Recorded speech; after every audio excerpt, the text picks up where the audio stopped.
Who needs pain neuroscience education? That's one of the most common questions I get from therapists. The good news is we have studied it. We now have studies to show us what patients tend to do really well with P&E.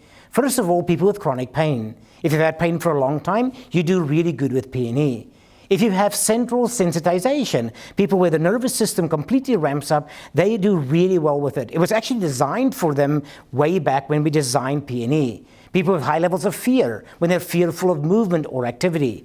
People with catastrophization, the ones that kind of give up, they don't know what to do next. And then people that are ready to change their behavior. Those are the most common patients that we have seen that do really well with the P&E approach. I do encourage you, however, to look at P&E a little bit different and think of changing your language with all patient encounters every day in the clinic. Or as some therapists often say, P&E becomes the air we breathe in the clinic, using it with almost everybody you encounter throughout your clinical practice.